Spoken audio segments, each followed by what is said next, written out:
Well, hello, as here we are once again, looking at tips for Tuesday. Where we last left off, we'd seen where Jacob had taken his birthright of Esau, and with that, we talked about the dangers of having preferences in your kids. Now, as we continue on looking at this, we find that at this point, Jacob lives up to his name. Okay, he lives up to his name, and as he lives up to his name, he deceives his father. He does this with lies. He does this with trickery. He gets the birthright and the blessing transferred to him, though the Lord had already said unto his mother that he's going to have this anyway. So we find all this happening, and ultimately this will cost him.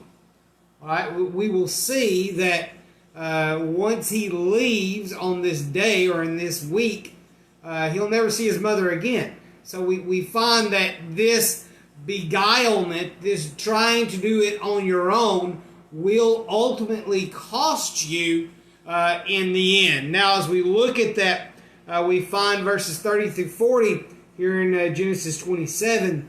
The fact of the matter is that Esau begs for the blessing.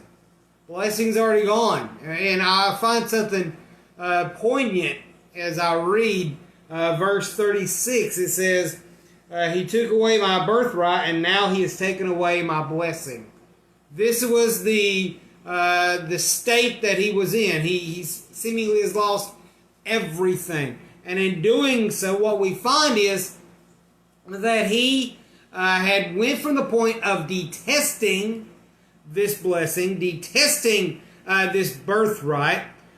He has not wanted anything to do with it, and now it is gone, and now he wants it. So we can look at that the same way some people look at salvation. For some, they laugh about salvation by the Lord Jesus Christ.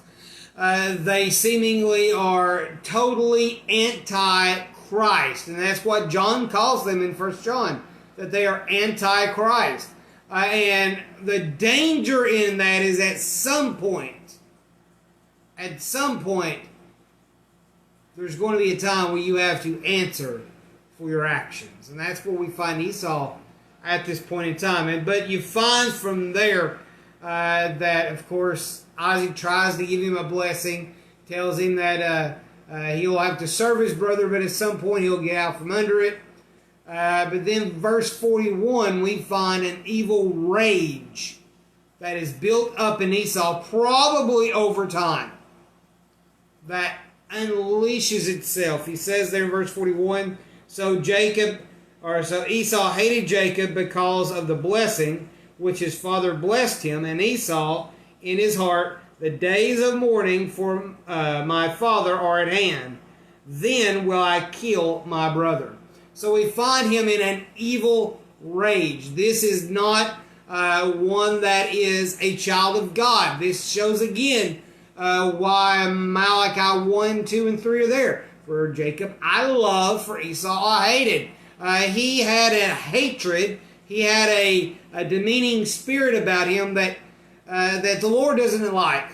Let's just put it plain and simple. If you find yourself in that type of mode right now, let me tell you, the Lord doesn't like that. The Lord hates that type of attitude, that type of outlook. And what we must do is humble ourselves before the Lord. And as we humble ourselves before the Lord, allow Him to do the work within us. Now with that, we find verses 42 through 45 there, that Jacob is sent away. Jacob is sent away. His brother has said he's going to kill him. So Mama says, get him out of here. Of course, Esau is still enraged. Jacob will want to leave, and we find that his father Isaac also will have him leave for another reason as well. One, he's got the blessing. He's got the birthright. But number 3 is he doesn't want him to marry anybody that is not of their faith. Now, this you'll find that Paul will talk about this in the Corinthian letters of the unequally yoked. We're not supposed to be unequally yoked. We are to be married to believers, and that's where we find Isaac and Rebecca are saying, you can't get a woman from here. You can't marry a woman from here. You've got to go to where this place is so that you can have a pure marriage. And that's the same way it needs to be with us, is that we need to be with brothers or sisters who are also children of God in marriage, because it takes 3 in a marriage. It doesn't take 2. 2 cords can easily be broken, but we'll find that Solomon said that 3 stranded cord is not easily broken. It takes you, it takes your spouse, and it takes the Lord to take care of that marriage, that relationship, that covenant that you're in. But we find there that he sent away to the land of Ur, where they had came from. We find that with that Jacob's leaving makes Isaac the only one of the patriarchs throughout the entirety of Genesis. The only one, Isaac, is the only one that never left the promised land of the Lord.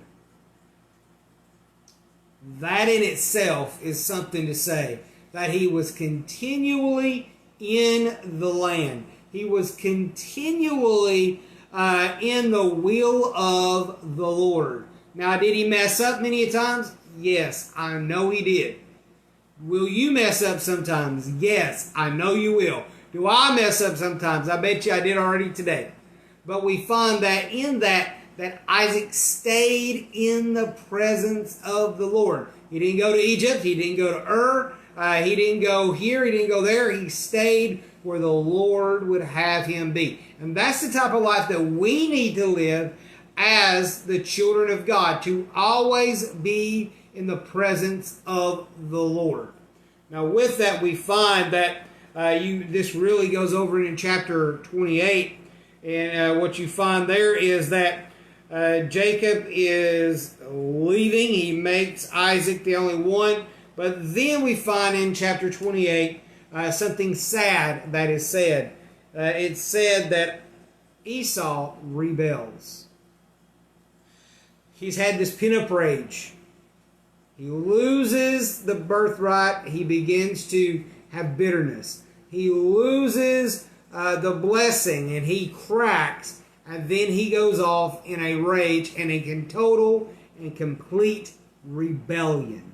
He marries somebody from the region. He's unequally yoked. He doesn't care what his mom and dad have to say. We'll find out years later that his dad's still alive. But yet he refuses to go to his father. You see, we look at all these things that have happened in the life of Jacob and in the life of Esau. There's dangers there. But there's lessons there that we need to learn. And with that, until next time, have a great day.